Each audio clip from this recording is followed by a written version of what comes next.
ہم محب پاکستانی تھے، محب پاکستانی ہیں اور محب پاکستانی رہیں گے۔ ہمیں آپ کے سرٹیفکیٹ کی ضرورت نہیں ہے۔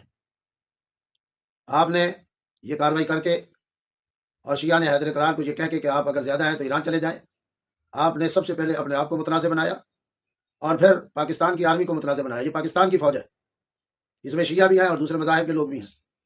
پاکستان بننے سے پہلے بھی تمام مسلمان اکٹھے رہتے تھے اور پاکستان بننے کے بعد بھی ہم تمام مسلمان مکاتب بھائی چارے کے ساتھ یہاں زندگی گزار رہے ہیں۔ اور آپ کے علم میں ہونا چاہیے کہ شیعہ نے حیدر کرار اس ملک کے خالق ہیں۔ شیعہ نے حیدر کرار ہے جنہوں نے اس ملک کو لیڈ کیا بنانے میں۔ یہ ملک لا الہ الا اللہ کی بنیاد پر مارز وجود میں آیا، یہ اسلام کے نام پر وجود میں آیا۔ یہاں مذہب کی فکری آزادی ہے، ہمارا رشتہ ہے مقامات مقدسہ کے ساتھ، مذہبی رشتہ ہے ایران کے ساتھ۔ قم ہو، مشہد ہو، نجف ہو، کربلا ہو، سامرا ہو، قازمین، یہ ہمارے مذہبی مراکز ہیں۔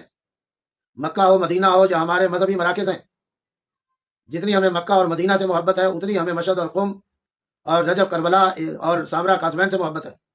اس لیے آپ کے علم میں ہونا چاہیے، آپ نے جو رویہ اپنایا اور شیعہ نے پاکستان اور اس مذہب کے علماء کو بلا کر تھریٹ کرنے کی کوشش کی، ڈرانے کی کوشش کی۔ خود آپ نے 2 گھنٹے تقریر کی، علماء کی بھی تو آرا لیتے، علماء اپنی آرا دینا چاہ رہے تھے اور آپ وہاں سے 2 گھنٹے کی تقریر کر کے رفو چکر ہو گئے۔ آپ پاکستان کے ملازم ہیں، آپ ہمارے ٹیکسوں پہ زندگی گزار رہے ہیں۔ یہ آپ کے وردی جو ہے یہ پاکستان کی وردی ہے، آرمی کی وردی پاکستان کی وردی ہے۔ اس لیے مہربانی فرمائیں اپنی لینگویج کو بھی درست کریں، ہمیں ڈرانے کی کوشش نہ کریں۔ یہ قوم آپ سے ڈرنے والی نہیں، ہم موت سے خوفزدہ نہیں۔ دنیا نے دیکھ لیا، دنیا نے دیکھ لیا، ہم تو موت کی آنکھوں میں آنکھیں ڈال کے زندگی گزارتے ہیں، اور پھر ایسی موت ہمارے لیے شہادت کی موت ہوتی ہے، اور شہادت کی موت ہمارے لیے سعادت ہوتی ہے۔ آپ امریکہ کے نوکر بننے جا رہے ہیں، آپ اسرائیل کے نوکر بننے جا رہے ہیں، آپ کو ان سے ہمدردی ہے تو آپ اس ملک سے چلے جائیں۔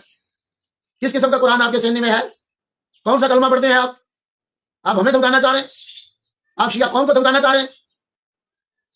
یہود و انوس سے ہمارا کوئی رشتہ نہیں ہے، امریکہ سے اسرائیل سے ہمارا کوئی رشتہ نہیں ہے۔